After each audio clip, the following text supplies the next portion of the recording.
Boa tarde a todos. Vamos agora dar prosseguimento à 23ª Jornada de Psicanálise da SPC-RJ, Sociedade de Psicanálise da cidade do Rio de Janeiro. Daremos início, então, à segunda mesa do dia, sobre a temática Psicanálise e Medicina, que será coordenada pela psicanalista Eliane Garcia, a quem eu passo a palavra neste momento. Boa tarde a todos. Meu nome é Eliane Garcia, eu sou psicanalista da SPCRJ e terei o prazer de coordenar essa mesa.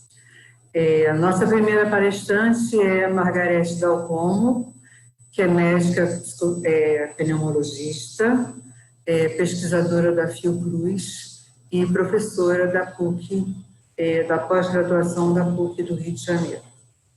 Nosso segundo palestrante será Renato Mezan, que é psicanalista, membro do Instituto Sede Sapin e autor, professor também da PUC, titular da PUC de São Paulo, e autor de diversos livros, entre os quais O Tronco e os Ramos, que ganhou o Prêmio Jabuti em 2015, na categoria Psicologia, Psicanálise e Comportamento.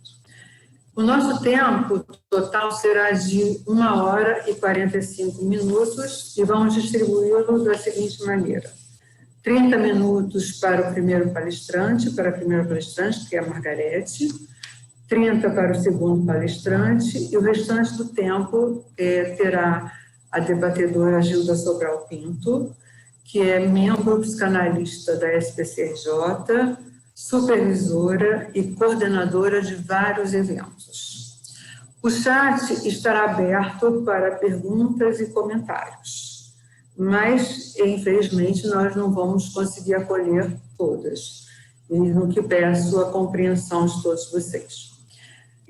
Então, vamos dar início à nossa mesa, com a nossa primeira palestrante, Margarete Dalcomo, que vai nos falar sobre a Covid como um fator transformador nas nossas vidas, né?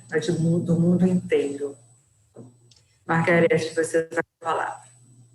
Muito obrigada, Eliane, muito obrigada, Gilda, muito obrigada à Sociedade de Psicanálise por esse convite tão amável, e obrigada, estou muito honrada de ter o Renato Mezan, né, que é um ícone assim, para todos nós, né, Renato? Não tem jeito, você não pode renunciar a essa posição.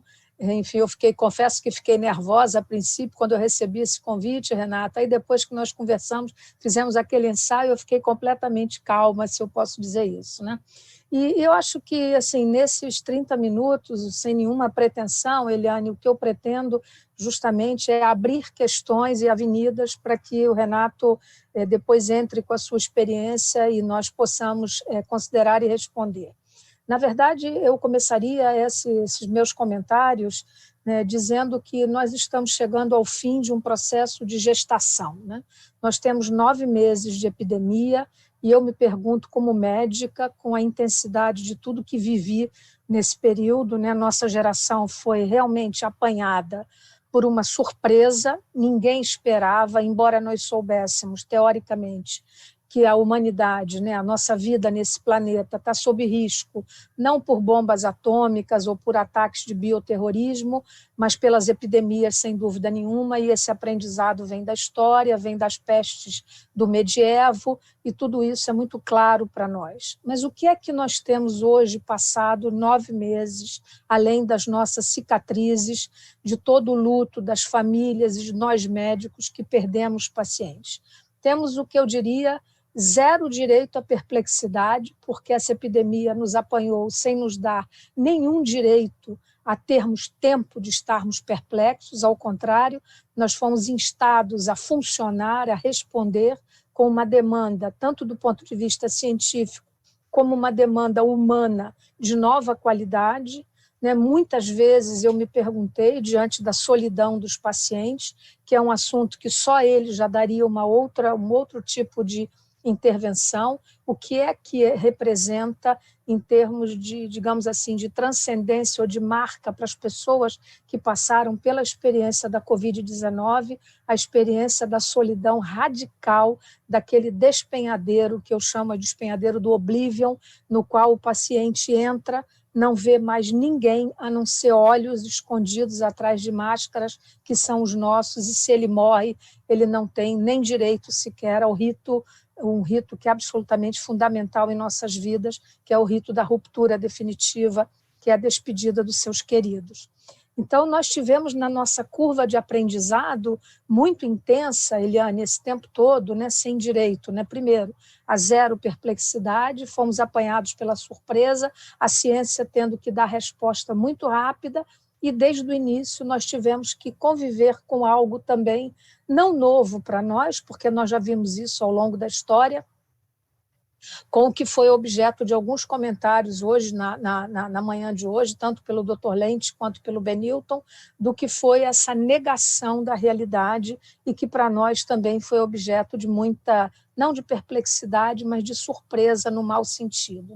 Como é que a ciência, que se humanizou tanto, eu costumo dizer, já disse isso várias vezes, nunca nós estivemos tão perto da sociedade civil como estivemos nos últimos meses. Nunca foi tão fácil, eu mesmo, vocês viram quantas vezes nós explicamos, tentamos decifrar informações e tentando explicar o que é essa doença. E hoje, nós nos colocamos questões muito, eu diria, muito difíceis e complexas de serem respondidas sobre, em primeiro lugar, diante do que nós estamos. Eu não estou falando do resultado e que isso nos dará digamos assim, de reflexões a serem feitas retrospectivamente quando tudo isso passar, e vai passar, como passaram outras grandes epidemias. Mas que modelos explicam o que está acontecendo? Nós, médicos, estamos acostumados a trabalhar com modelos muito determinísticos, ou seja, uma coisa é causa e efeito, uma epidemia tem uma maneira de se distribuir, e hoje está claro para nós que a Covid-19, ela poderia, inclusive, nós poderíamos até nos valer de um modelo muito conhecido dos economistas, dos sociólogos, que é o princípio de Pareto, em que 80%, os economistas diriam, 20% concentra a riqueza de 80% do mundo, e na sociologia, quer dizer, eu diria, ou na epidemiologia, em outras palavras, 20% responde por 80% do problema. Na Covid-19 é um pouco assim.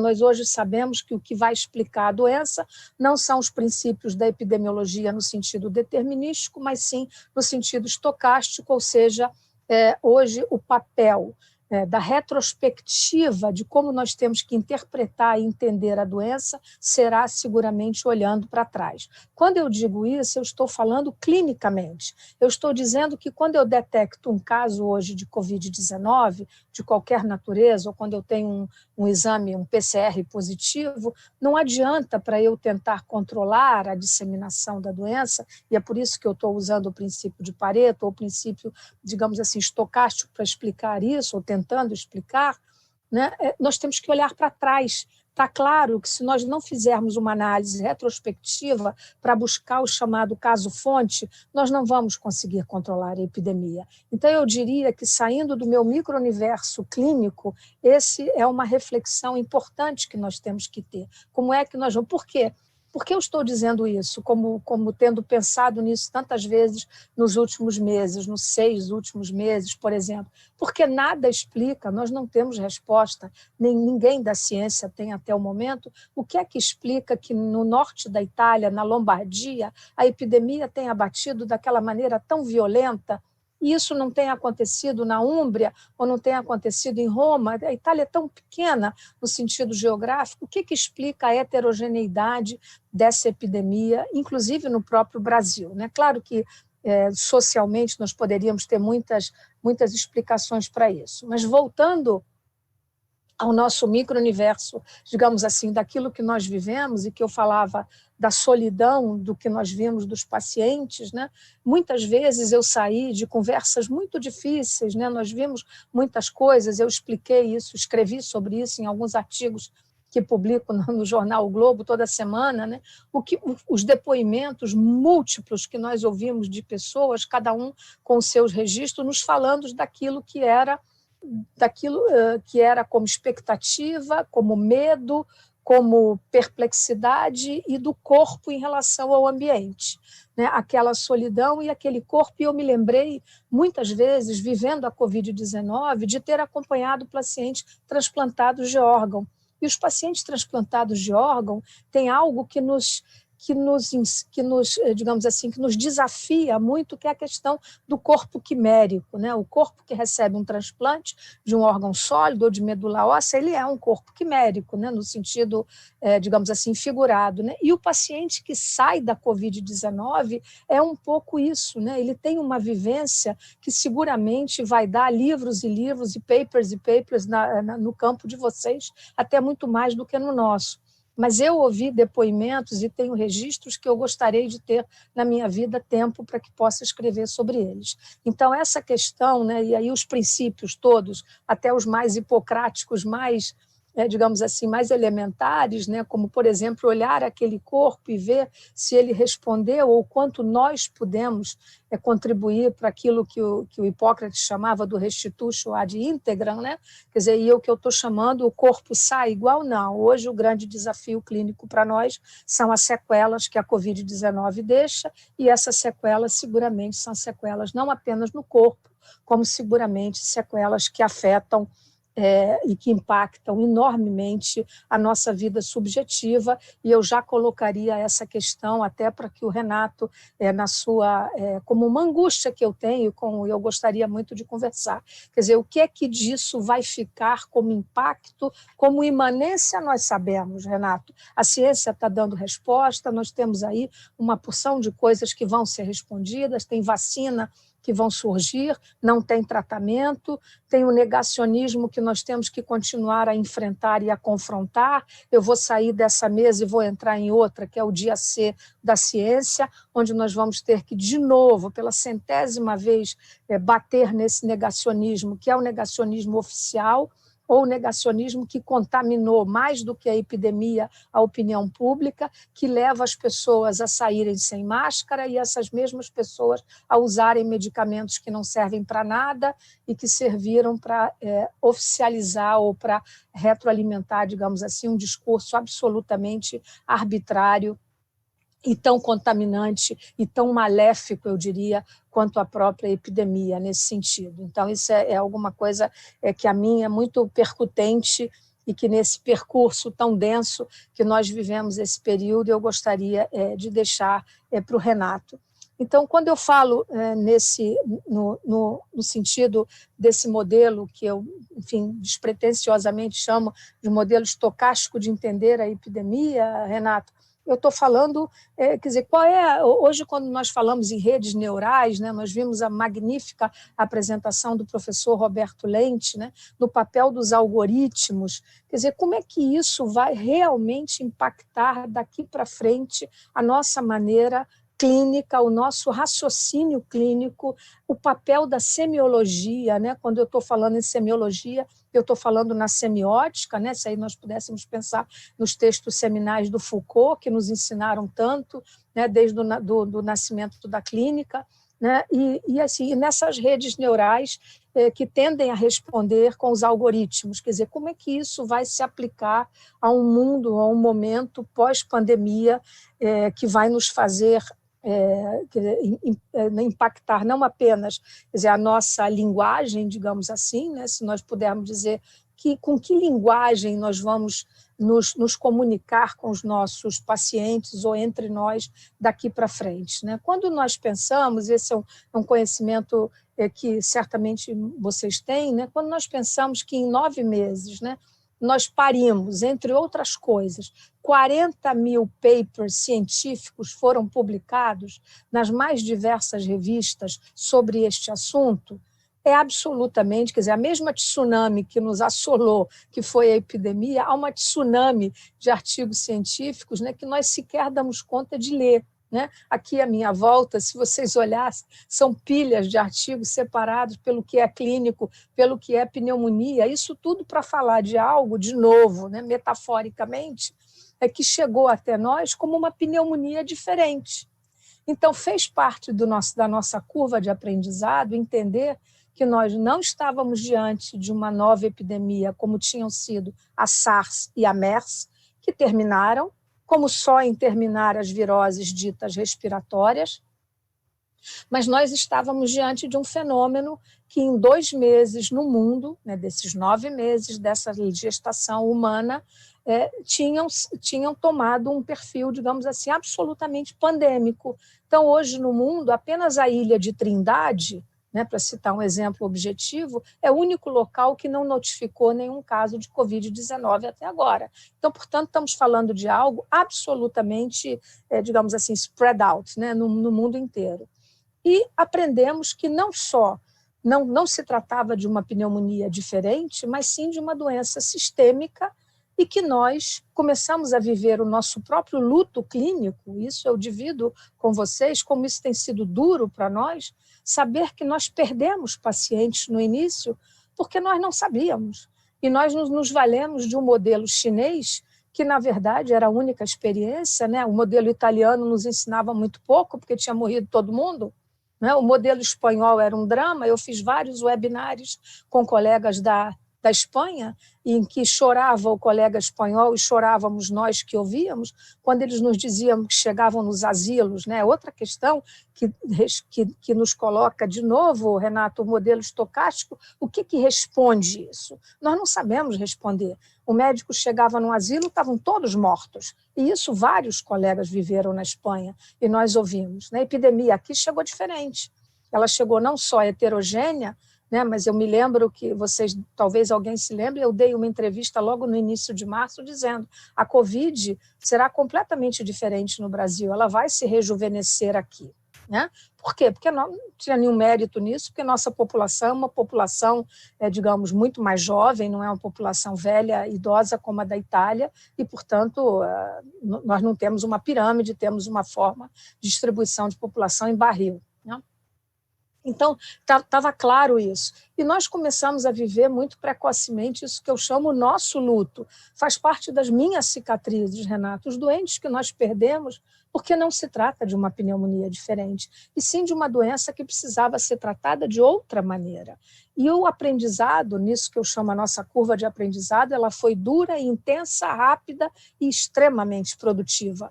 Hoje nós estamos muito mais seguros, nós hoje temos muito menos doentes que são colocados em ventilação mecânica, CTI, entubados. Por quê? Porque nós voltamos a tomar a segurança que nós já tínhamos da experiência clínica, e isso foi digamos assim, um turnover muito importante, muito denso e muito difícil para nós, numa costura de reconstrução, eu diria. Né? Porque isso entre colegas, nós conversamos muito sobre isso. Né? A outra questão que eu acho que é importante, né? São várias questões que eu estou aqui colocando para que nós pensemos, justamente como é que nós vamos, daqui para frente, fazer disso não apenas a ciência, como eu disse de início, Renato, né, aquilo que vai ficar para nós, né, como algo modificador das nossas vidas, né, que é o título que eu dei a essa palestra, é modificador em que sentido? Pela velocidade com que fomos instados a produzir conhecimento? É uma questão, é uma bela questão, eu diria até que sim, né? Pelas cicatrizes, pela maneira como nós fomos apanhados e pela rapidez com que tudo se deu, seguramente sim, né? Eu tive a oportunidade na minha vida de conversar com algumas pessoas que viveram as epidemias do ebola na África, porque eu vou à África 2 vezes por ano, onde trabalho para o Banco Mundial com doenças respiratórias naquela região, né? E tive a oportunidade de ouvir algumas pessoas. É muito diferente o registro de quem vive uma epidemia, né? E nós não pensávamos que fôssemos passar por isso aqui. E é por isso que eu diria, Eliane, assim, de maneira muito não concludente, mas como um aguilhão realmente para que nós pensemos, né, e buscando uma resposta para isso, né, o que isso vai ficar realmente como transcendência, né? Como transcendência para nós no sentido de um fator não só modificador das nossas vidas de ordem prática, porque todos os nossos serviços terão que se modificar no atendimento e até na maneira de assistir daqui para frente, os nossos comportamentos naquilo que é, digamos, fenotípico, né? Algum de nós aqui vai alguma vez na vida, a partir de agora, entrar num avião sem máscara? Claro que não, né? Então, as máscaras passam a ser, usando aquele modelo do grande poeta Yeats, né, que diz que cada um deve botar a sua máscara e ser, eventualmente, o que a sua máscara representa, né? Acho que é um pouco isso, né? Quer dizer, nenhum de nós vai deixar mais de usar aquelas pessoas civilizadas, e, enfim. E eu diria, em contraponto, o que é que explica que hoje ainda, sabendo que o Brasil, sobretudo aqui, o Rio de Janeiro, São Paulo, que estabilizamos a epidemia não num platô de descendência, como nos países europeus, que agora vivem o que nós hoje podemos chamar tranquilamente de uma segunda onda. No Brasil, não. No Brasil, nós não temos segunda onda. Nós continuamos a viver o fenômeno epidêmico, o fenômeno do negacionismo, a falta de respostas, a crise da assistência, mesmo tendo essa arma tão poderosa que é o SUS, né, que se valeu para responder grande parte dos nossos problemas, mas, enfim, os desafios do que é que vai ficar nisso que eu estou chamando realmente como um fator modificador. Então, assim, eu tenho muitas questões em relação a isso que gostaria de voltar a poder considerar, digamos assim, com vocês. Eu imagino que haja perguntas nesse sentido.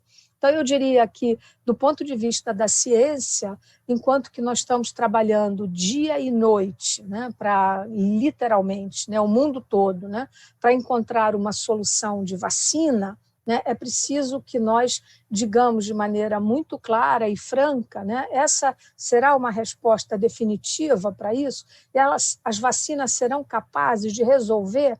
Nós temos visto isso, e não é metáfora, muitas pessoas dizendo: eu estou fazendo planos para depois das vacinas. Isso é uma bobagem, né? Não façam planos e não esperem. As vacinas não darão, e eu não quero ser catastrofista em concluindo essa apresentação, as vacinas vão dar uma proteção modesta, de no máximo 60%, que vão se somar aos 20% da imunidade comunitária, que é o que nós temos. E o resto é controle, é comportamento, e é o que eu chamaria, Eliane, em última análise, né, os fatores que modificaram e que seguramente são modificadores, e é isso aqui, quer dizer, me valendo do exemplo mais bonito, que é o que eu conheço modestamente, que é o de Santo Agostinho, no sentido de transcendência e imanência. Eu diria, imanência é isso, é o que a ciência vai nos deixar, e transcendência, quer dizer, é isso, quer dizer, o novo, como disse o Benilton, e o novo humanismo, né? Nós podemos esperar por ele,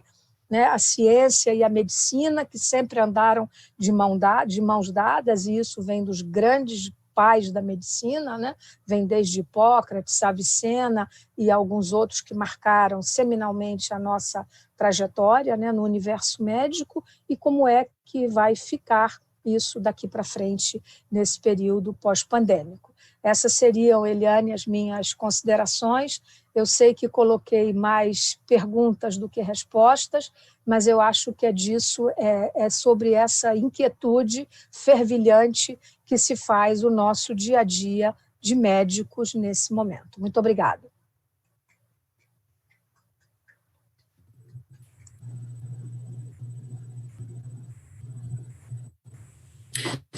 Muito obrigada, Margarete, pelas suas palavras, sempre tão esclarecedoras, né, nessa aproximação da ciência que a gente está precisando também, né, cada vez mais.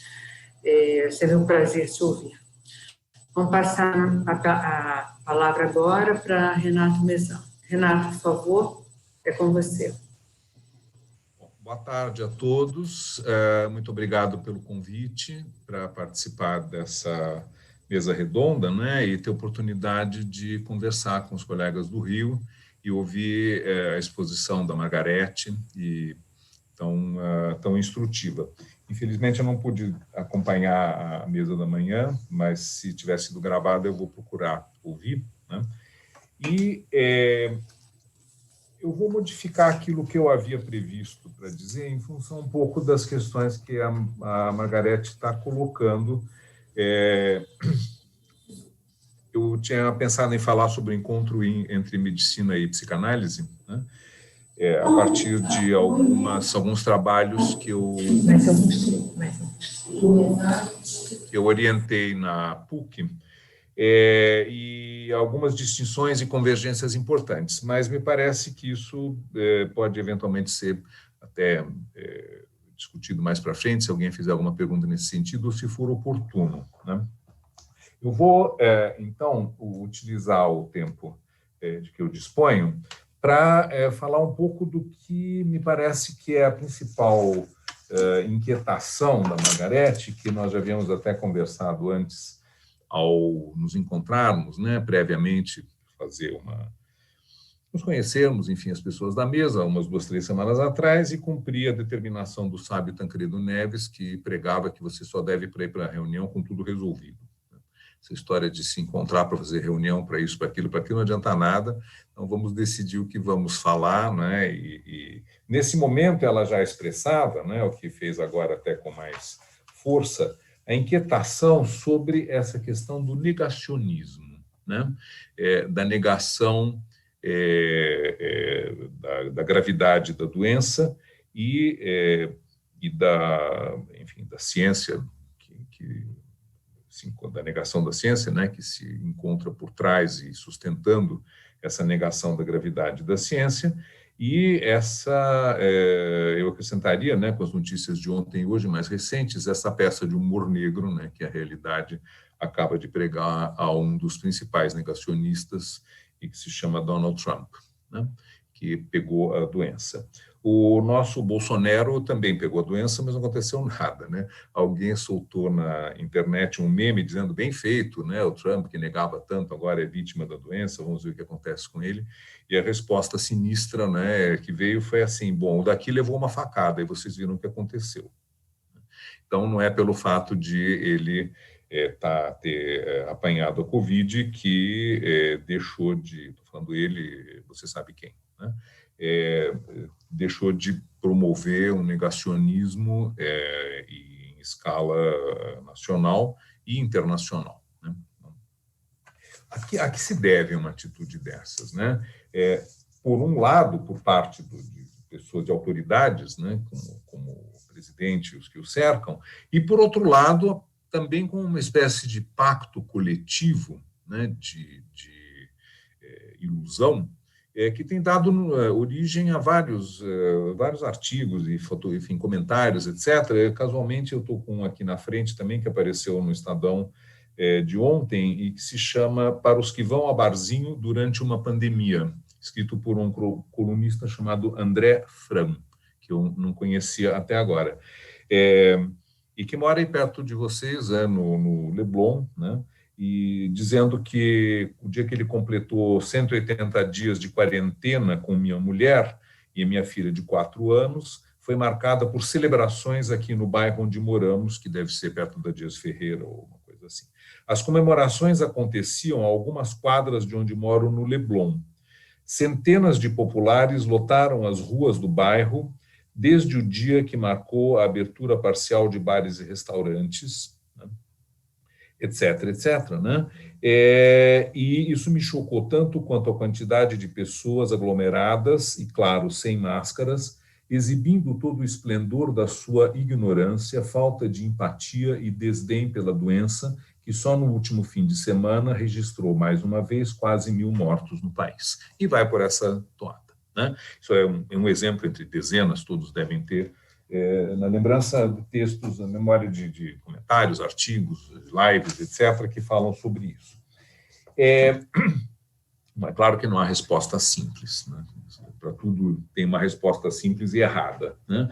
Nesse caso, a resposta não é simples e eu espero que não esteja demasiado errada, né? Para pensar essas questões, né, eu acho que é necessário a gente se dirigir aos analistas que pensaram ou tentaram pensar, a partir da psicanálise, as questões sociais e culturais. E são inúmeros, eu vou mencionar dois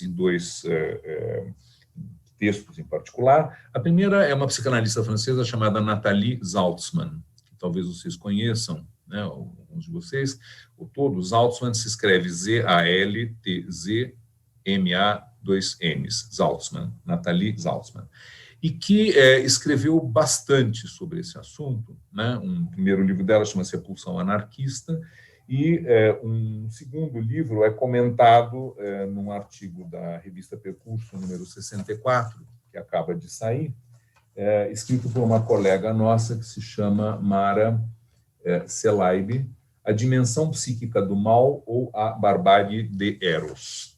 Revista Percurso, número 64, esta aqui, que acaba de sair. Há um momento que as minhas folhas caíram aqui.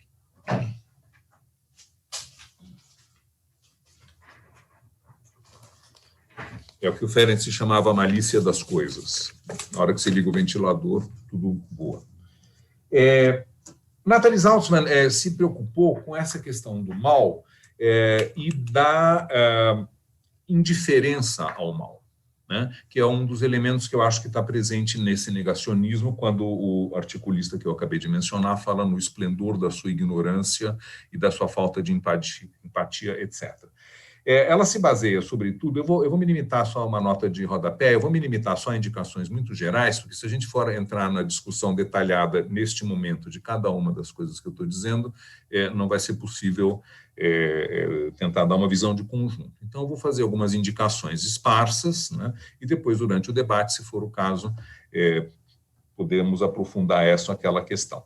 A Nathalie Saltzman se baseia principalmente num filósofo italiano chamado Agamben, né, que vários conhecem, e que reintroduziu na filosofia e na discussão ética uma categoria que também acabou se tornando popular e que ele cita pelo seu nome latino de homo sacer, né? Sacer é uma palavra que tem um sentido ambíguo, uma daquelas palavras que o Freud discute de duplo sentido. Sacer é, por um lado, o sagrado, né, como está presente em sacerdote, sacerdócio, etc., né? E, por outro lado, é alguma coisa próxima de aquilo que quase como um tabu, se a gente pudesse dizer assim. E o que é o homo sacer, o homem sacer, né? É uma categoria jurídica romana, antiga, né, presente na Lei das 12 Tábuas, e que significa aquele que pode ser morto sem que isto seja um crime.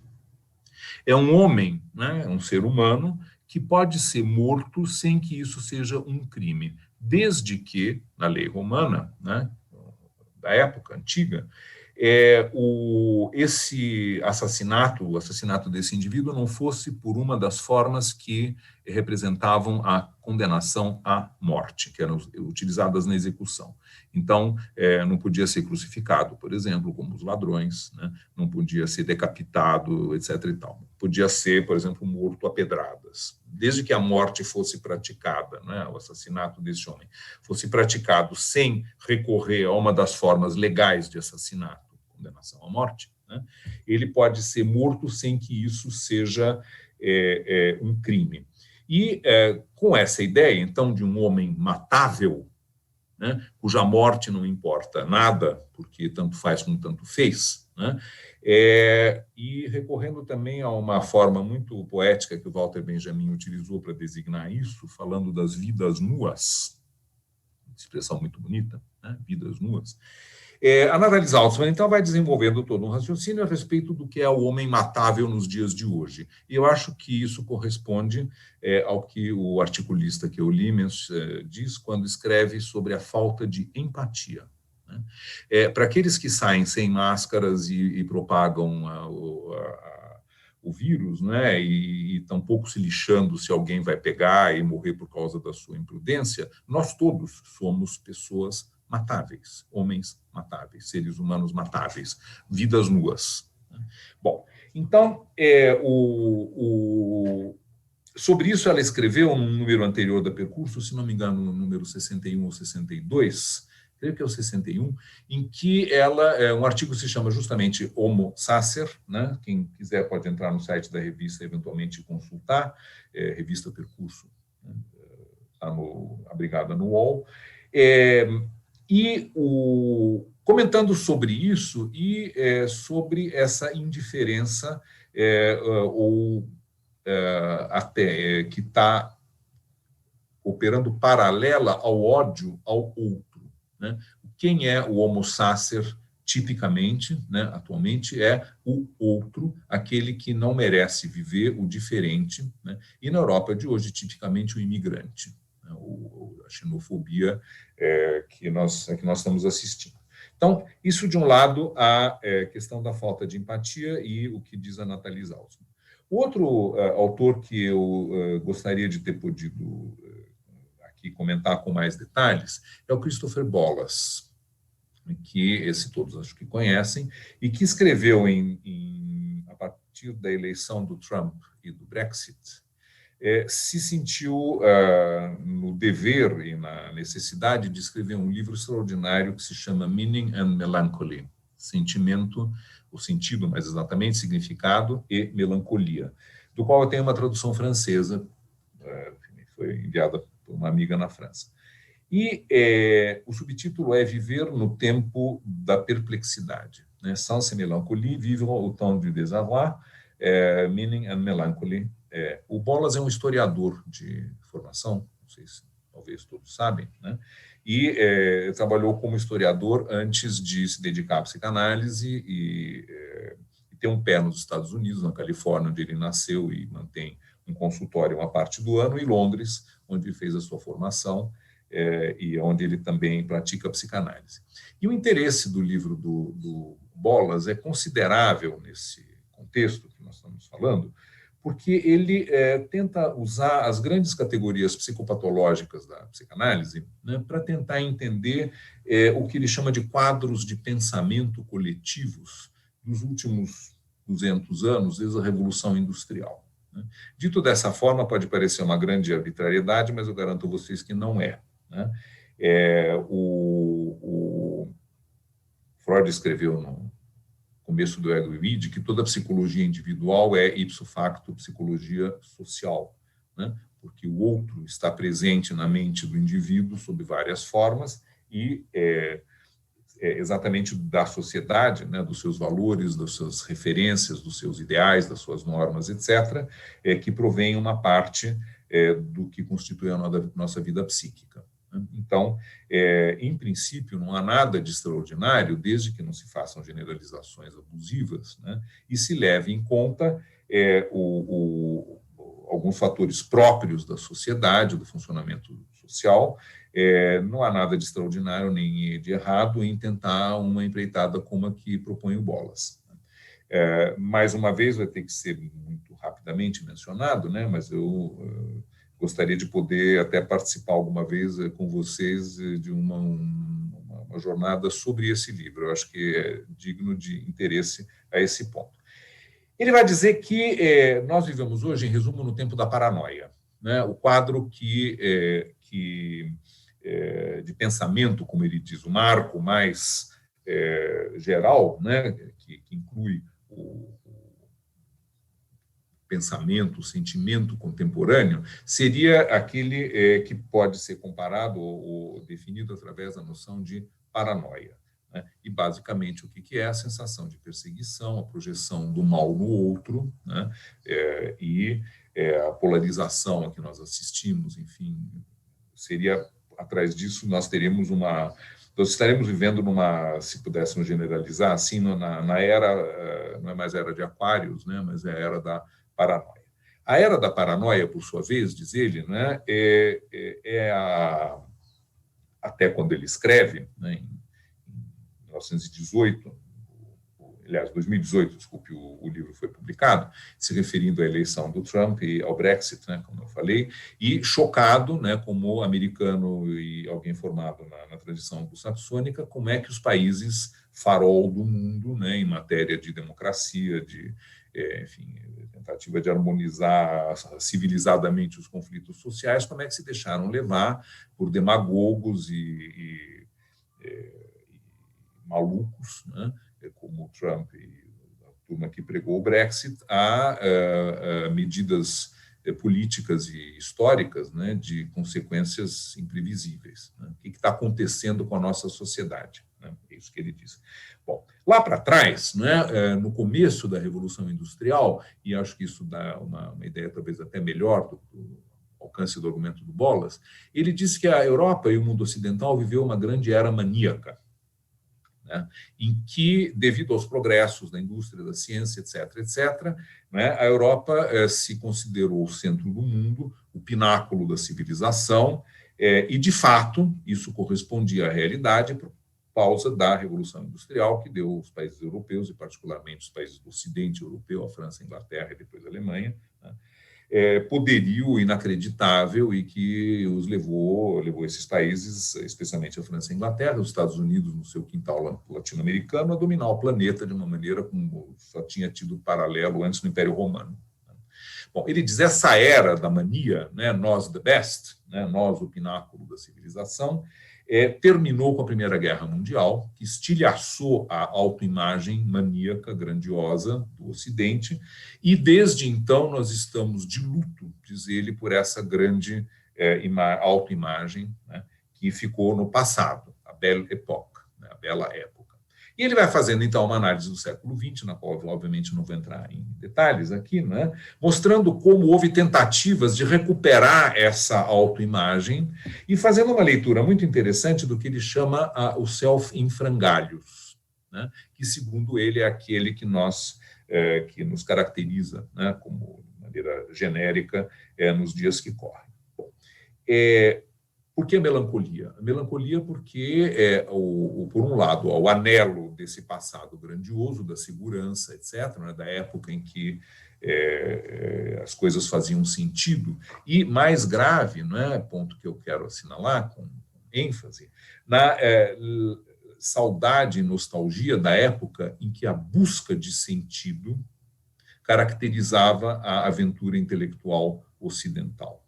Né? A busca de sentido é alguma coisa que da qual ele fala bastante e que pervade, assim, fundamenta, né, impregna as diferentes atividades intelectuais da nossa sociedade, segundo ele, até um pouco de tempo atrás. A filosofia, obviamente, busca de sentido, as ciências, né, nas quais a busca de sentido corresponde a tentar compreender o que é, por exemplo, a doença, né? O que, não no sentido filosófico, mas no sentido concreto, a gente pode dizer assim rapidamente, e utilizar isso para o bem da humanidade através da técnica, seja ela qual for. Né? As artes, que sempre colocaram enigmas e questões, né, para os seres humanos, e ele diz, a partir de um certo momento, né, em que a melancolia vai tomando conta modo de sentir e viver, né, ocidental, e tenta ser combatida por surtos maníacos breves, né? Depressão, mania, essa oscilação. Né? Mas vai perdendo cada vez mais terreno, né, esse otimismo, e até sobrar, não é, na dissociação. E a análise que ele faz dos millennials para frente, no ano 2000, mais ou menos, por aí, embora esteja parecendo talvez bastante esquemática na descrição que eu posso dar rapidamente, seria preciso pegar um trecho, ler, mostrar onde está, enfim. Espero que vocês creiam em mim, né, e que vale a pena ler o livro de perto. Isso é só um aperitivo. Ele diz, então, né, que a partir de um certo momento começam a entrar em cena novos mecanismos de defesa. E um dos mecanismos de defesa que caracterizaria essa nova época, né, além dos tradicionais, a paranoia é a doença da perseguição, né, e, classicamente, ela funciona construindo um perseguidor, né, perseguidor esse que é constituído por aquilo que eu detesto e temo em mim mesmo, e que, por meio de uma projeção, eu jogo no outro, que, obviamente, se transforma, então, no anti-eu, né, seja esse anti-eu as colônias africanas, por exemplo, e a figura do negro, né, para o imaginário de uma parte do Ocidente, nos Estados Unidos, por exemplo, isso é bem claro, né. A um certo momento, né, a figura dessa sexualidade desbragada, quase animalesca, etc., né, que subjaz aos linchamentos da Ku Klux Klan, por exemplo, né, se projetou no Ocidente não sobre os negros africanos, mas sobre os muçulmanos. Toda a mitologia do harém, né, do turco como aquele que é quase um animal movido por sexo, como dizia um pensador dessa época, né, se atiram sobre galos, como galos sobre as suas mulheres, né, e então o harém como sendo esse imaginário. O harém é um fruto do imaginário do harém ocidental, né, pinturas, etc. Claro que os turcos muçulmanos podiam ser poligâmicos, né, mas essa ideia de uma luxúria desbragada, etc., seja projetada sobre quem for, pode ser sobre os esquimós também, não interessa, né, os tupis guaranis, contanto seja o outro, né?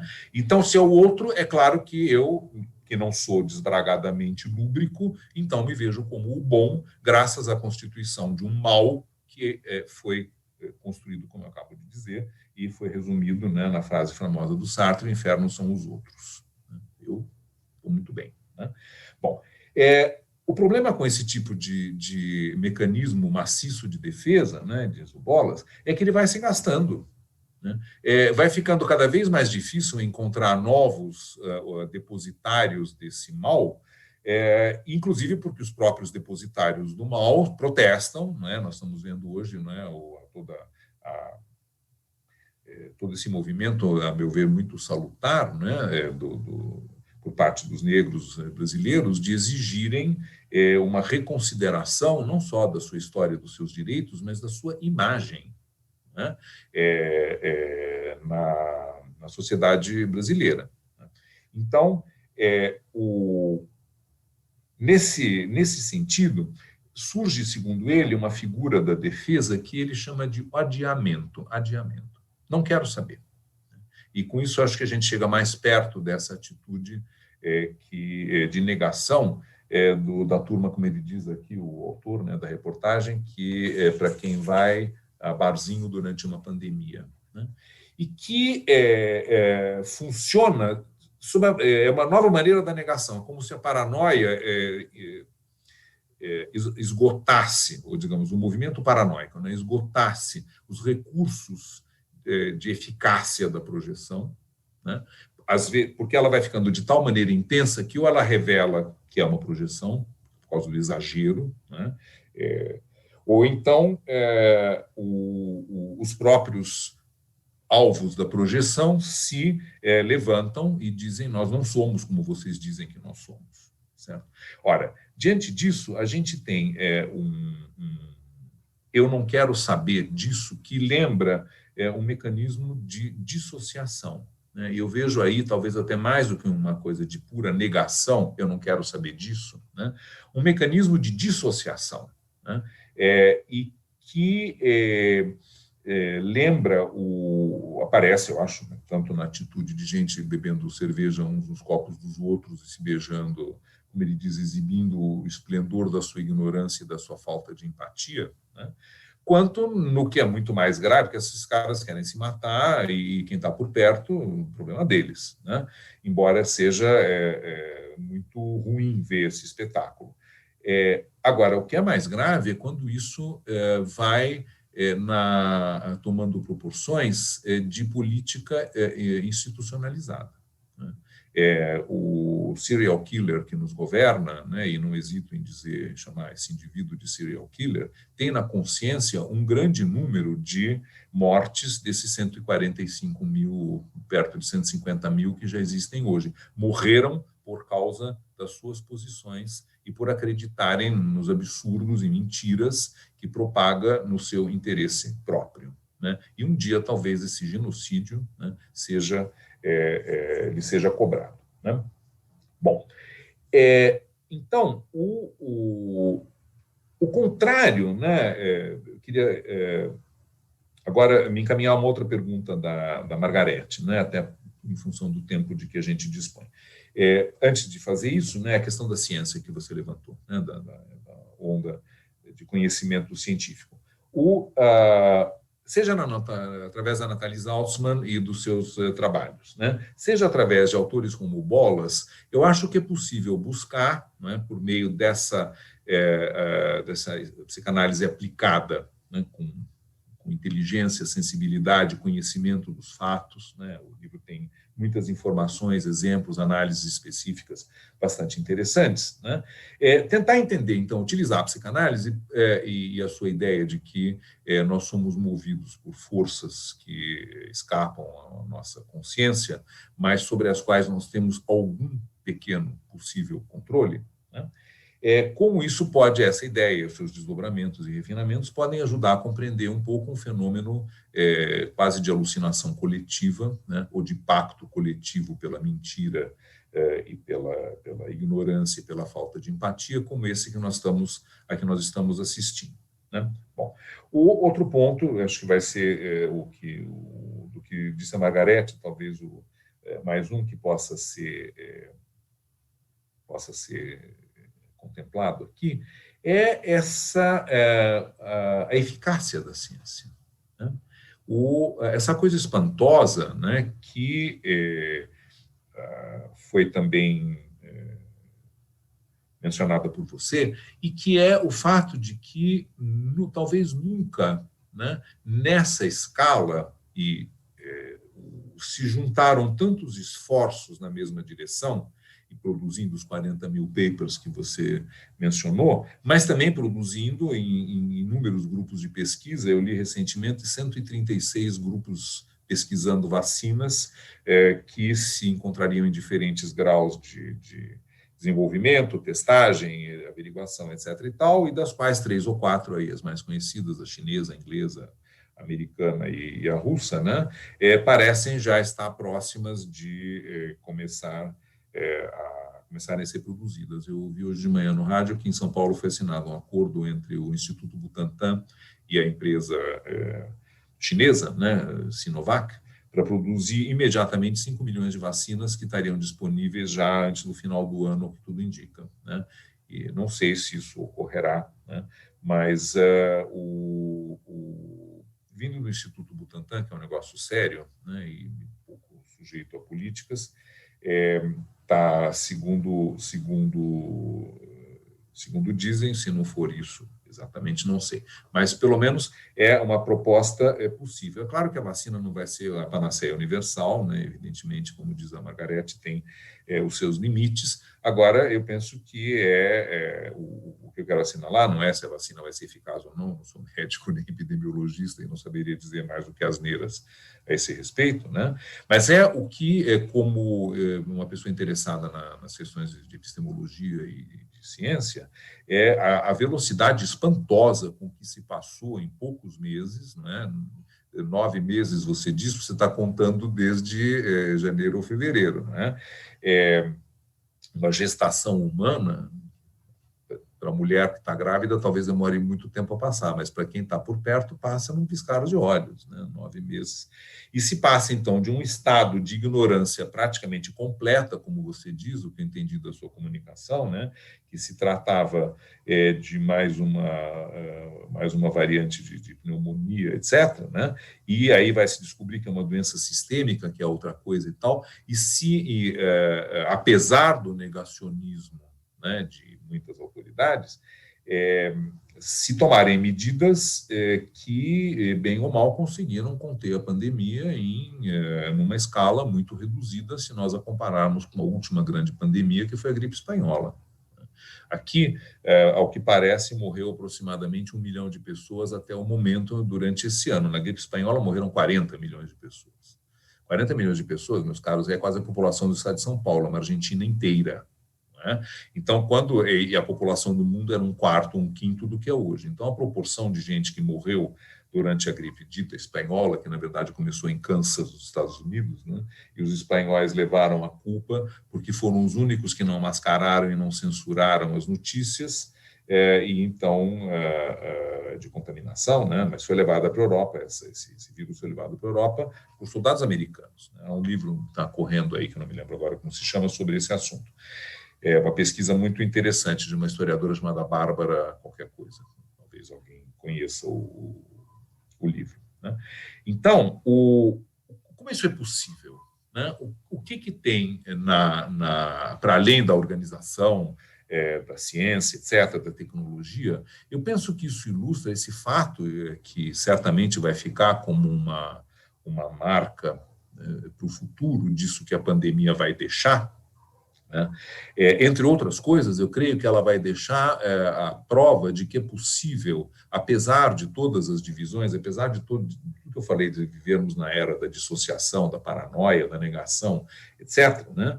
Isso não impede que uma parcela da humanidade, né, que são justamente aqueles que se interessam pela cultura, pelo avanço das ciências, a praticam, né, e tentam compreender o que está acontecendo, né, que se poderia chamar, talvez, um pouco de pretensão de uma certa elite intelectual, sem a qual o mundo vai a uma troca, né, não dá para se orientar, porque as ideias, práticas, valores emanam da reflexão desta elite intelectual, né, que ainda parece estar procurando o sentido. Há uma busca de sentido, né, que permanece como herança do iluminismo, enfim, de tudo que o Bolas discute no seu livro, né, e são processos bastante amplos, e que se opõe, né, à tendência que ele chama, numa certa passagem que eu tinha pensado em ler aqui para vocês, eu vou citar de memória, ele diz: a busca da recreação substituiu a busca da instrução e da formação. Né? As pessoas querem se divertir, né, sem consequências, o carpe diem, né, aproveita o dia porque não se sabe o amanhã, etc., que não é uma atitude nova. Né? O fato de estar citando isso, uma expressão latina, mostra que tem pelo menos 2000 anos, está numa ode de Horácio, né? Aproveita o dia enquanto conversamos, ele diz, né, dum loquimur, né, tempus fugit. Enquanto conversamos, o tempo foge. Aproveita o dia, né, e desconfia daqueles que te dizem que o amanhã é certo. Esse é o resto da citação. Né? E, bom, essa é a atitude da grande maioria. Né? Porém, um pouco como no jogo das contas de vidro, né, e com isso eu estou concluindo, do Hermann Hesse, um dos grandes livros, né, que eu li na minha já longínqua juventude, ele imagina, né, uma província, depois da grande catástrofe que destruiu a cultura, etc., etc., sobraram alguns, um pouco como Asterix, né, só que em vez de resistir aos romanos, eles resistem à barbárie. Né, e eles, então, se refugiam na província de Castália, que não por acaso é o nome da fonte onde bebem as musas, né, e se dedicam a cultivar o pouco conhecimento que sobrou. Um pouco como os monges medievais depois da destruição do Império Romano. Né? Bom, e cada um cultiva a sua ciência. Mas tem uma ciência que é a filosofia, né, uma disciplina, que é a que ele chama o jogo das contas de vidro, e que é praticada por alguns e que busca, então, estabelecer as relações entre as ciências, as diferentes ciências e disciplinas.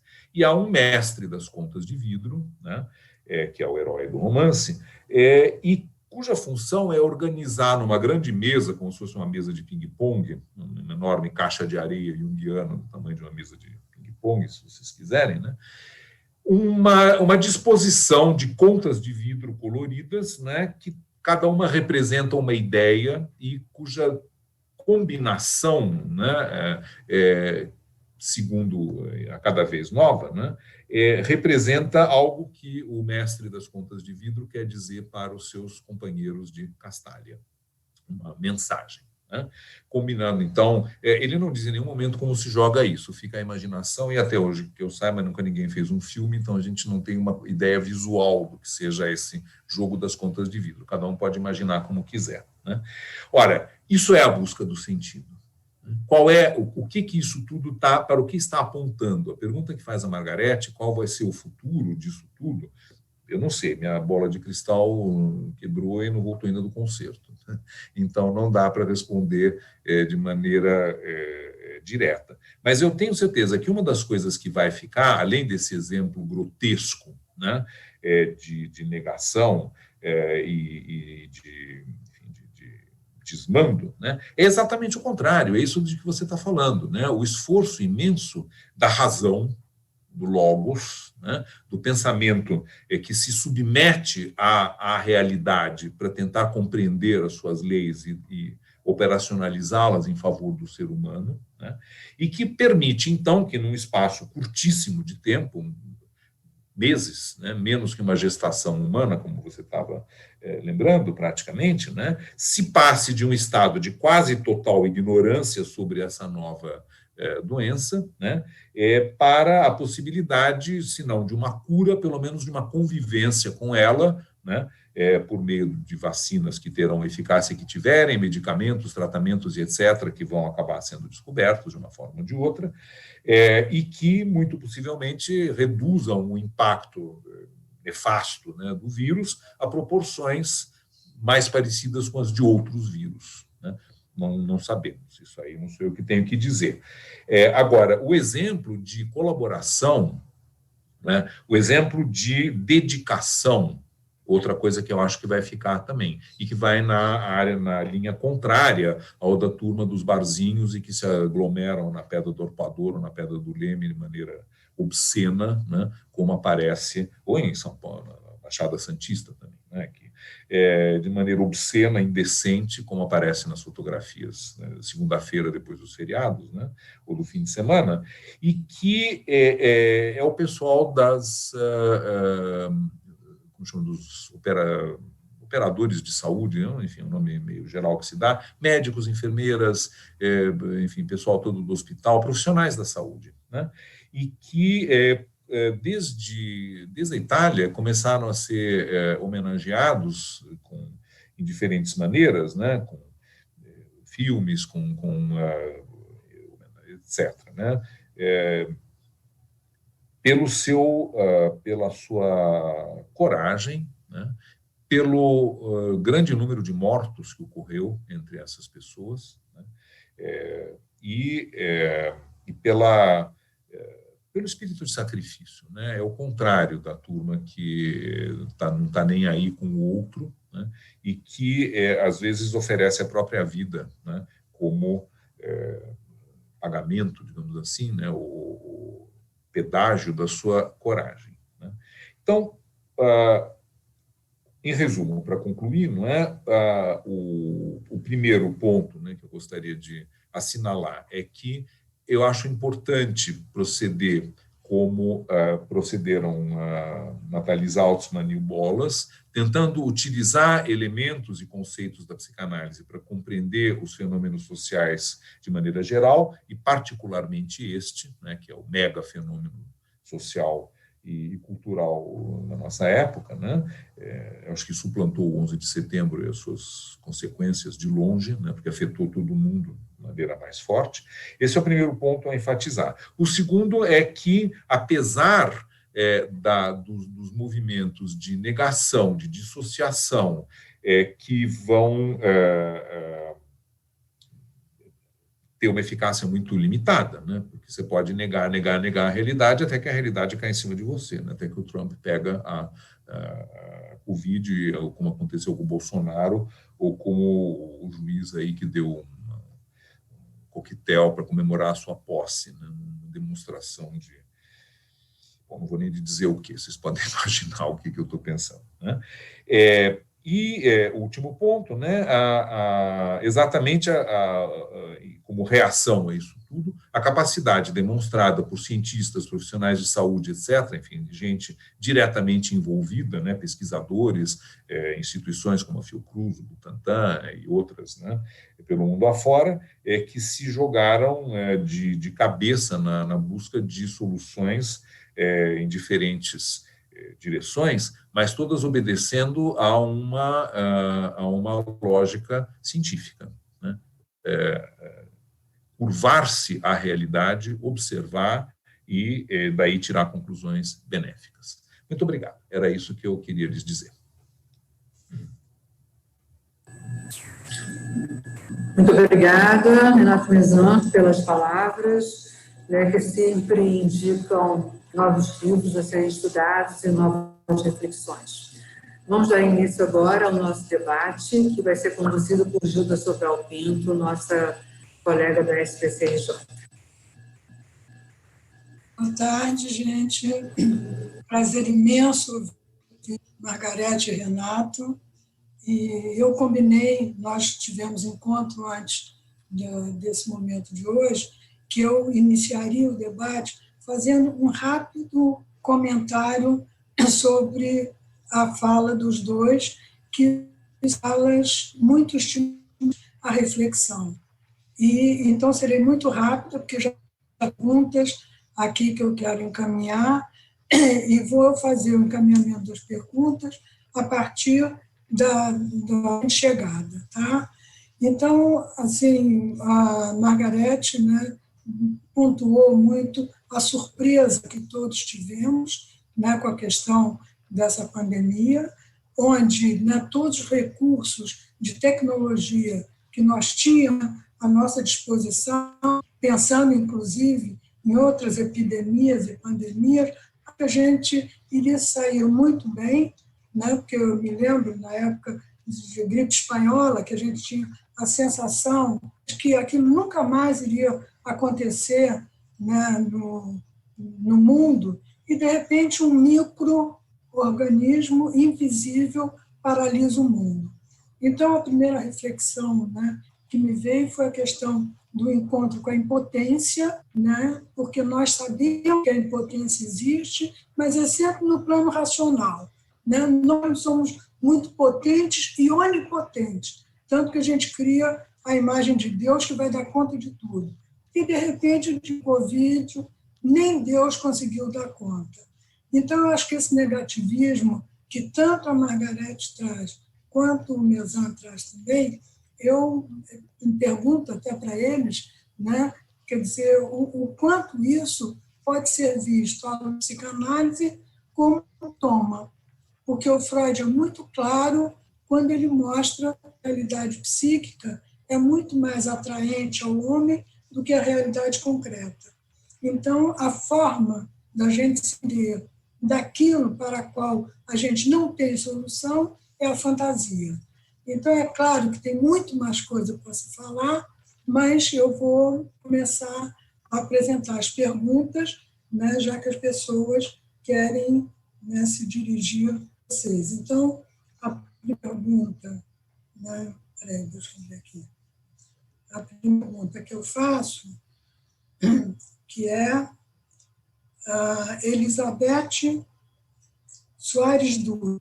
Ela diz o seguinte: a pandemia de um século atrás impactou pouco certos campos do saber, como, por exemplo, a psicanálise ainda em crescimento na época. É importante, para esse nosso tempo, fazer reflexões a respeito. Então, eu gostaria que o Mezan, a Margarete, abordasse um pouco esses efeitos, né, da pandemia, da gripe espanhola e o que está acontecendo com o Covid, porque as outras perguntas vão exatamente, né, completar isso aí. Então, eu gostaria de ouvir vocês. Se me permite, Renato, ladies first, São Cavalheiro, e além do que esse assunto é um assunto fascinante, né, realmente, né, nós poderíamos responder essa pergunta desde a da veia literária, né? Se nós fôssemos nos pautar pelo grande memorialista Pedro Nava, que tem uma descrição e tenta responder a isso de maneira magistral, Gilda. Mas eu diria que, assim, sem dúvida nenhuma, né, a gripe espanhola ela foi tão... se nós fizéssemos um paralelo, né, entre a grande peste negra do século XIV, onde também teve negacionismo, vale-se dizer. Né? Por isso que eu digo que só dá para responder olhando para o futuro, olhando para trás, né? Não tem jeito. A história, ela não só nos nutre, como ela nos bota para frente, ela nos empurra também. Né? Então, assim, se você olhar a peste negra, quando havia negacionismo, né? Imagina alguém falar que passava de um homem por outro pela pulga do rato, isso era uma coisa absolutamente, até os médicos negavam, né? Como hoje tem médico que usa cloroquina, que usa remédio de verme para tratar Covid, infelizmente isso é verdade. Se você chegar na gripe espanhola, né, mais perto de nós, a perplexidade, né, também foi uma coisa absurda, a diferença mais marcante é que, embora ela também tenha nos ensinado muito, né, porque quando você vê que hoje nós estamos usando soro de convalescente para tratar paciente grave, foi um aprendizado da gripe espanhola, que publicou, inclusive, um paper, né, usando soro de convalescente, é o primeiro registro, inclusive, no nosso país. Então, a questão foi muito devastadora, Gilda, e hoje, na verdade, o que nós temos? Como nós temos guerras online, né, nós assistimos desde a guerra do Iraque há 20 anos atrás, as guerras são passadas online na televisão das nossas casas. A epidemia foi a mesma coisa, né? O primeiro caso que os chineses declararam foi no dia 30 de dezembro, no dia 4 de janeiro publicaram o genoma completamente desvendado pelos próprios chineses, no dia 11, então assim, a velocidade é que é a diferença, né? Além de uma epidemia que chegou de navio, né? Lembrando que a espanhola chegou aqui trazida pelo Demerara e depois pelos outros navios que aportavam, e essa não, essa chegou de avião.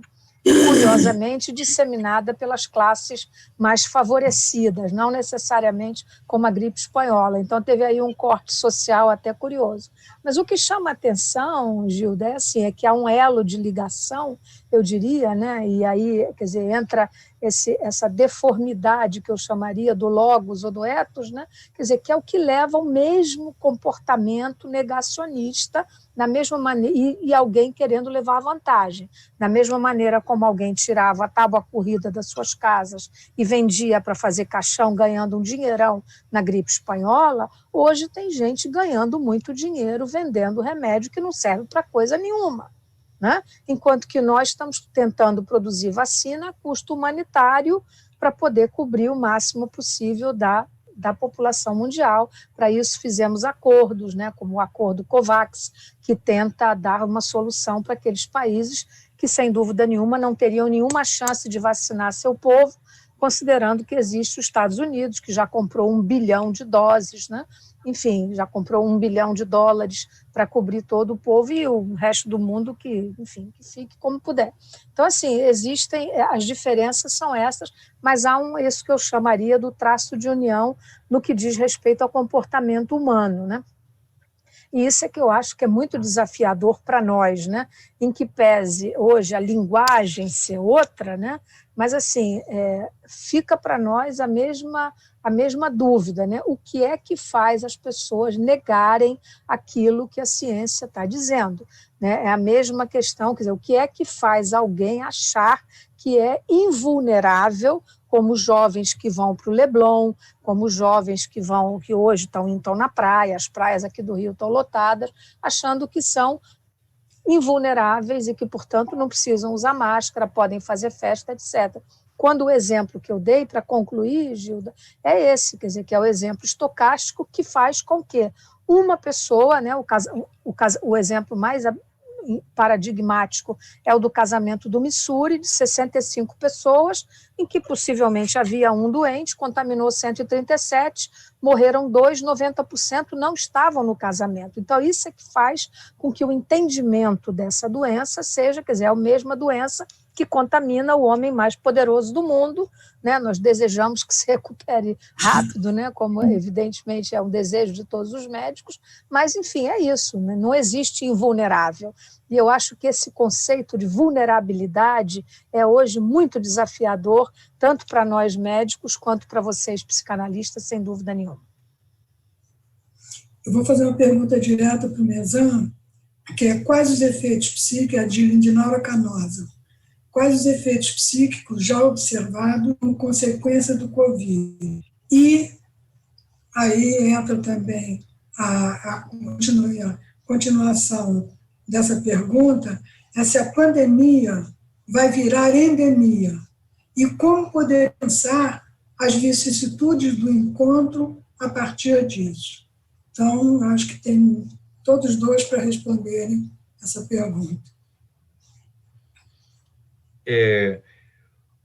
São questões bastante complexas, né? Efeitos psíquicos da pandemia, um deles é a negação, que a gente está se detendo mais diretamente, né? A realidade externa, né, é tão aterradora, né?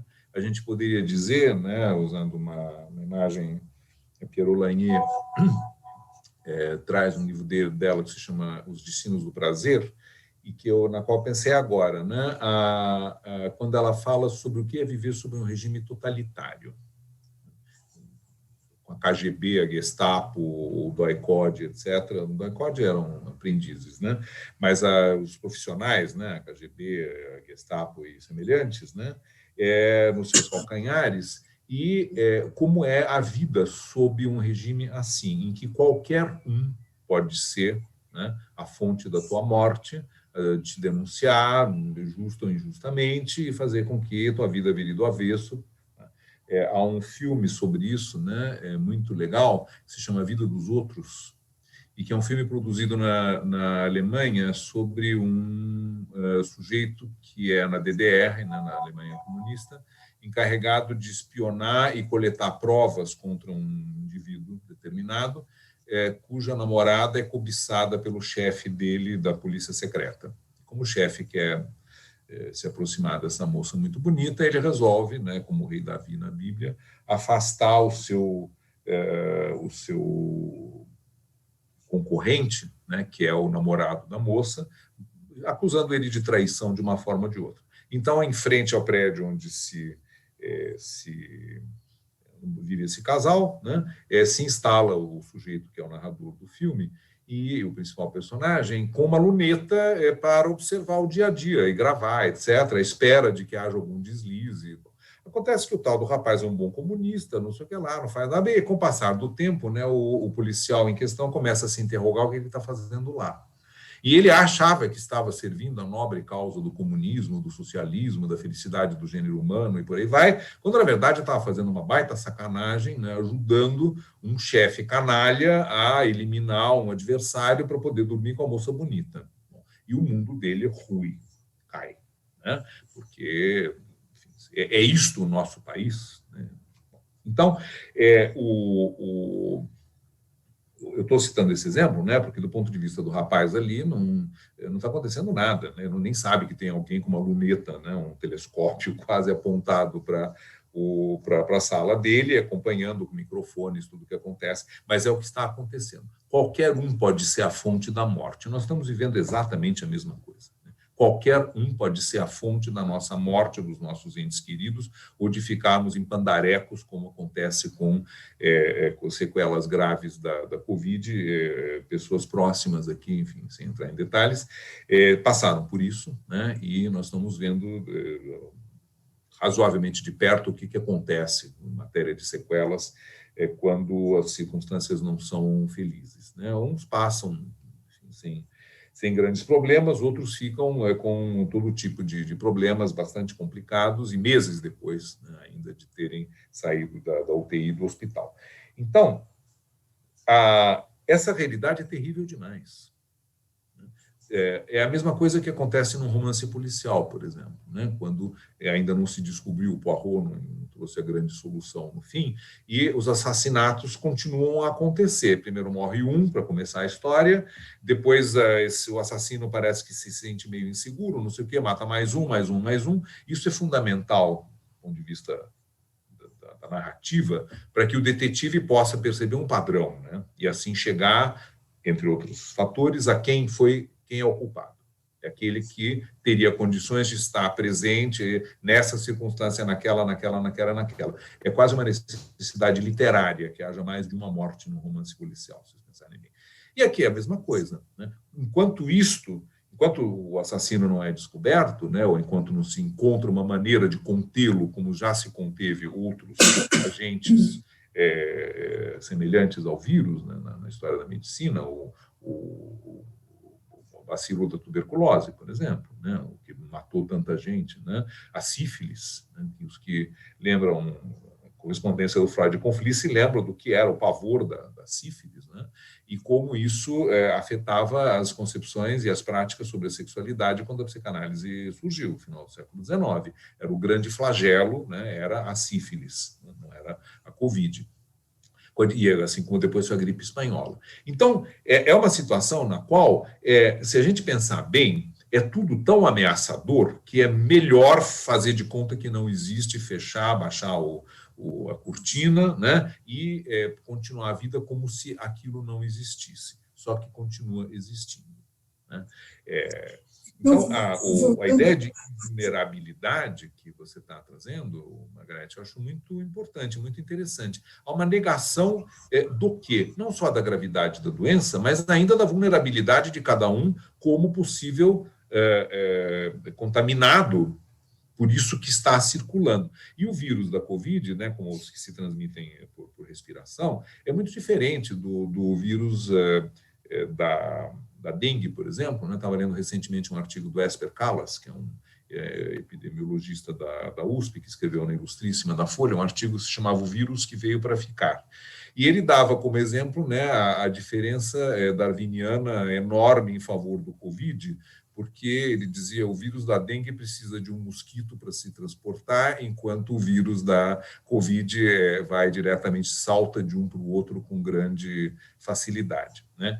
Então, isso a propósito de estudos, né, que estão sendo feitos pelo Nicoleles, né, no centro de Natal, a respeito de uma das linhas possíveis, que eu não sei, não me compete avaliar isso, mas uma das que estão sendo investigadas, de correlação entre o funcionamento da dengue, o que funciona para a dengue e o que poderia vir a funcionar também para a Covid, entre uma das inúmeras linhas que estão sendo perseguidas, né, e estudadas. Então, negar a vulnerabilidade é um desejo de todos, né? Quem não quer ser invulnerável? Quem não quer ter o corpo fechado, como se diz, né, na tradição brasileira? Quem não quer não ter o seu calcanhar de Aquiles? Né? E, no entanto, todos temos, né? Faz parte do jogo, né, desta encadernação, como dizia uma paciente minha, né? Nessa encadernação, todos nós somos vulneráveis a alguma coisa, né?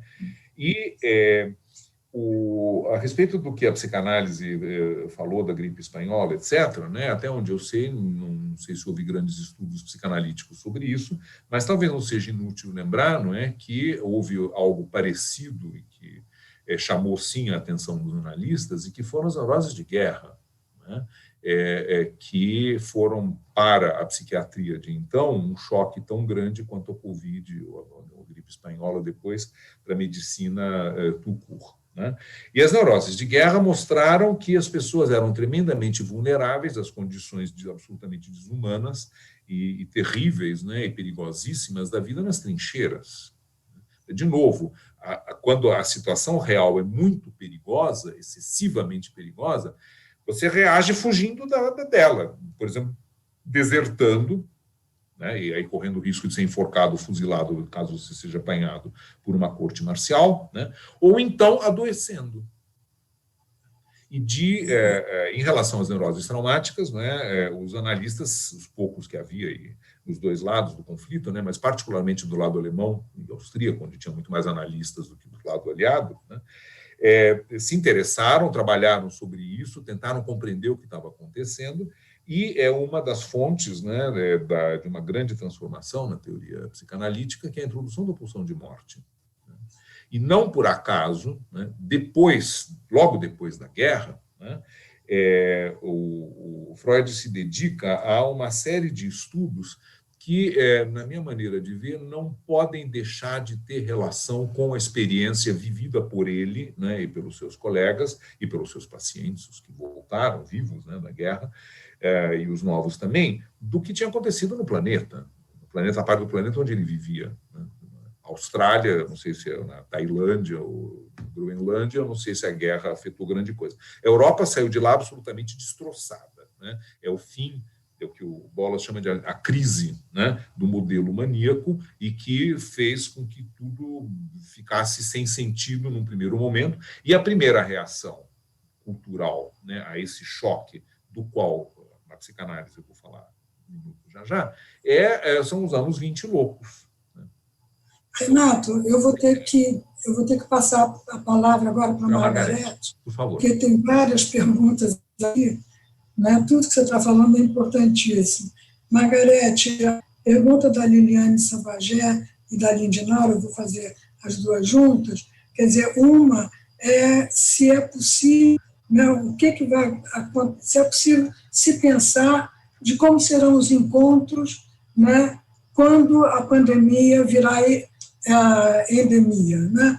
E a outra é se a experiência do Covid vai representar de inflexão de conhecimento positivo em relação a outras pandemias que poderão acometer a humanidade. O que você acha sobre isso?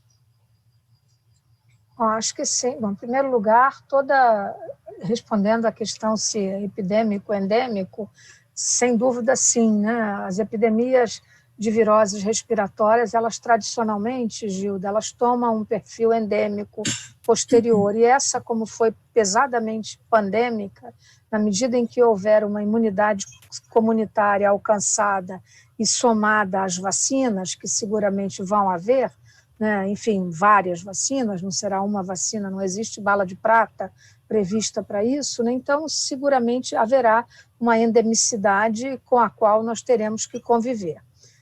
Respondendo a outra questão, quer dizer, quando é que nós vamos poder nos agrupar de novo, né? Sermos gregários da maneira mais saudável, como sabemos ser gregários, quando é que nós vamos recompor os nossos ágoras, né, Gilda? Quando é que nós vamos poder ir para a praça sem culpa e sem medo, né? Isso ainda vai demorar um pouquinho, né? E vamos fazê-lo usando máscara. Algum tempo, isso não tem jeito, não tem, quer dizer, quem for minimamente inteligente e não quiser entrar numa aposta que eu diria suicida darwiniana, né, eu sou vulnerável ou sou um ser darwiniano que vou pertencer à estirpe dos mais fortes, que é uma tolice completa, né, no mundo de hoje, então seguramente ainda vai demorar um pouco. Eu acho que sim, mas eu acho que o conceito de reuniões amplas, Gilda, eu fico me perguntando qual é o futuro dos chamados centros de convenção, né? Os congressos médicos internacionais que eu costumo ir reúnem 10 mil, 15 mil pessoas, é uma coisa alucinante. Então, assim, eu acho que esse conceito, ele forçosamente terá que ser revisado, né? Então, o mundo passa por um desafio, quer dizer, nós hoje, eu diria que a gente está com mais angústia do que resposta, mais cicatriz do que pele, né, se eu puder usar essa metáfora, porque assim, são tantas questões que a gente sabe que são modificadoras, e não adianta a gente ficar ainda no velho modelo humanista nostálgico de que vamos voltar como era antes. Não, nós não vamos voltar como era antes, porque não é possível, porque a ciência e a realidade, né, a racionalidade, digamos assim, não vai permitir. E a prova disso é que as tolices que a gente está vendo por querer retomar precoce e extemporaneamente um comportamento dito inadequado, né, se eu puder fazer esse julgamento, o resultado é catastrófico. Nós hoje estamos enchendo os hospitais, tudo de novo, né? Enfim, particularmente passei 3 semanas sem fazer nenhum diagnóstico de Covid. Em 12 dias eu fiz 11 diagnósticos, quase que um por dia, dos quais 4 internados, e nenhum deles tinha mais de 50 anos. E eu estou falando um dado da realidade do que apenas um médico, viveu nas últimas 3 semanas. Isso é um alerta que eu faço para que vocês, que são formadores de opinião, possam disseminar. Mesan, tem uma pergunta especial para você, da Márcia Ribeiro. Se esses pontos destacados por Mesan enfatizam a dualidade pulsional do ser humano. Sim, sim. Né? Dualidade pulsional quer dizer agressividade e sexualidade. Né? O investimento, tomando um pouco carona no que disse tão bem a Margarete agora, né? O investimento na ciência, no conhecimento, etc., não é, até onde eu sei, muito mais, quer dizer, produz resultados muito além disso, mas no fundo não deixa de ser uma sublimação do quê? Da agressividade, né? Contra o mal, contra o desconhecido, e da sexualidade no sentido do prazer que proporciona, né? Sublimado justamente ao descobrir, ao conhecer, etc., né? Enfim, ao ter esse sucesso. Então, sim, eu não vejo no que o equipamento psíquico do ser humano, né, que é o mesmo, a crer no Harari, né, há 70 mil anos, desde a invenção da linguagem, seria modificado pelo vírus da coronavírus, pela Covid, né, pelo coronavírus. Não vejo isso. De maneira geral, né, o Gilda, Margarete, me parece que a mudança no comportamento humano é alguma coisa de longa duração. Né? Essa categoria histórica da qual fala o Bolas e outros historiadores que estudam os fenômenos coletivos, né, dividindo os fenômenos humanos em fenômenos de curta duração, média duração e longa duração, né, eu acho utilíssimo para entender quando se tenta operar com esses instrumentos da psicanálise dita aplicada, e particularmente em relação a uma discussão que eu acho que subjaz a pergunta que foi feita pelas colegas, né, sobre se isso altera ou não, vamos dizer, o funcionamento pulsional. Eu vou dizer o que eu penso a respeito de maneira muito rápida, talvez soe um pouco dogmática, mas esquemática, mas é isso que eu acho que dá para fazer. Eu penso assim, né, existem coisas no funcionamento mental do ser humano que são de longuíssima duração. Né? Tudo que diz respeito ao inconsciente, fundamentalmente, né? Ao jogo das pulsões, ao jogo das defesas, às fantasias fundamentais, a ideia de onipotência, etc. Né? Enfim, esse tipo de funcionamento ligado ao processo primário e ao que há de mais primitivo na mente humana, provavelmente tem-se a crer nas descobertas, né, arqueológicas às quais se refere o Harari no Sapiens e em outros livros dele, tem alguma coisa da ordem de 70 mil anos, né, desde que o Homo sapiens começou a dominar o planeta e acabou massacrando as outras espécies do gênero Homo. Né? Depois, tem uma parte do funcionamento psíquico que é sujeita, sim, a influências do social, do cultural e da história. E essas partes são o ego e o superego, óbvio. Né?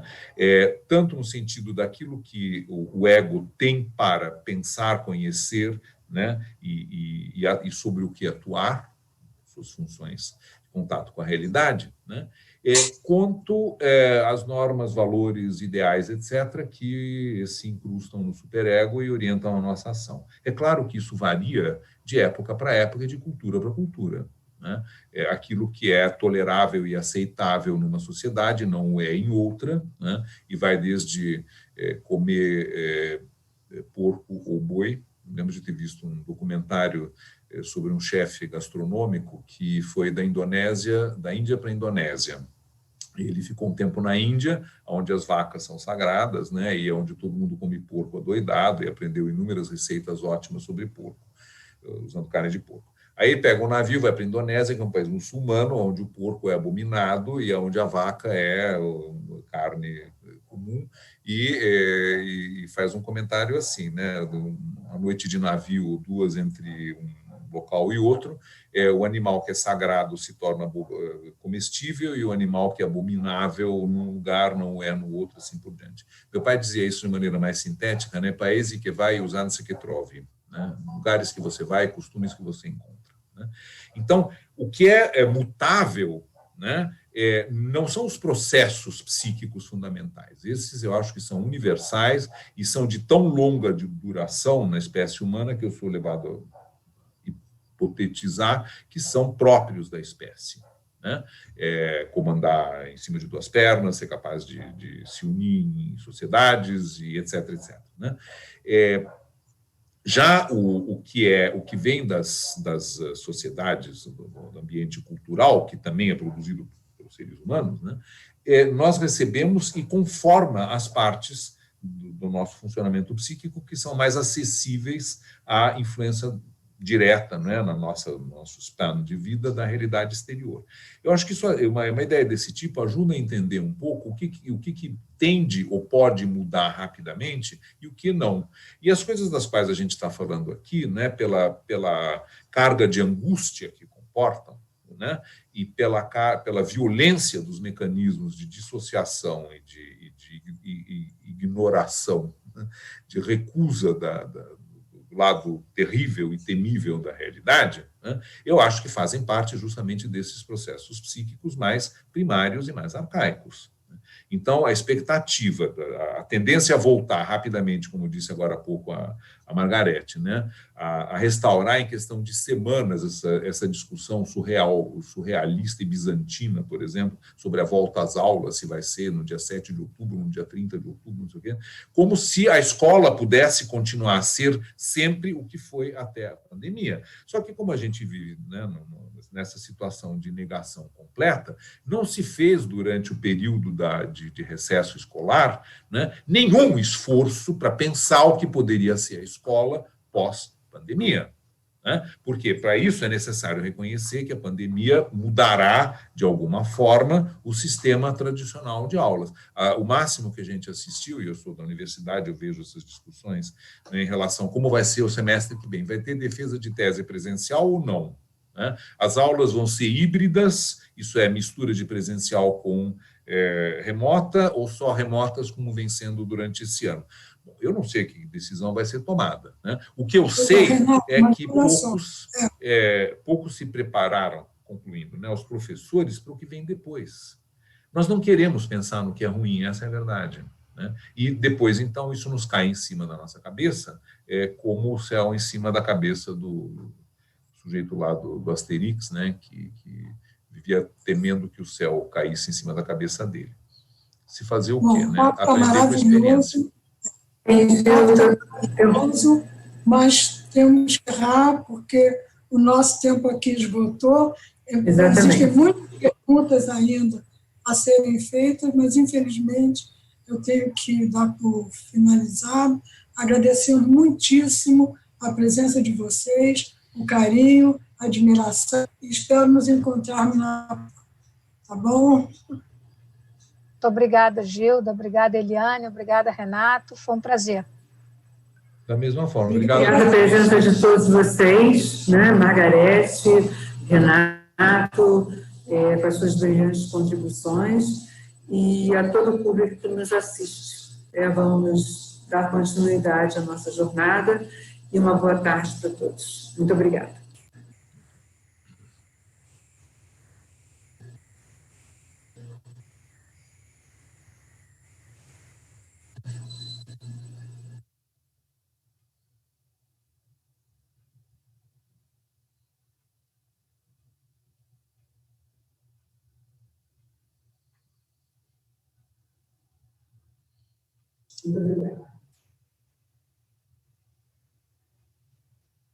Agora, então, no âmbito da nossa 23ª jornada, teremos um pequeno intervalo para aquele cafezinho e retornaremos às 16h15 com a próxima mesa sobre a temática psicanálise e filosofia, coordenada pela colega Heloísa Peixoto de Mello. Reitero, porque houve algumas dúvidas, que essa mesa se iniciará às 16h15.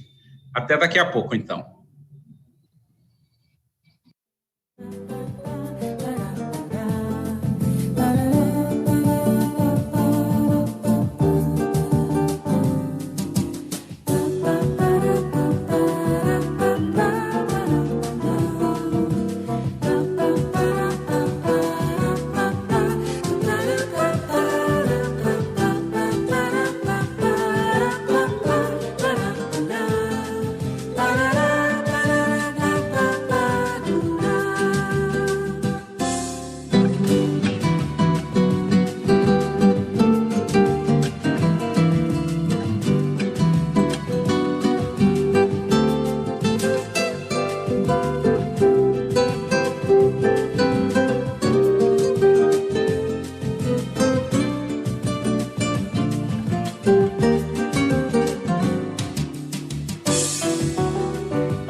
Música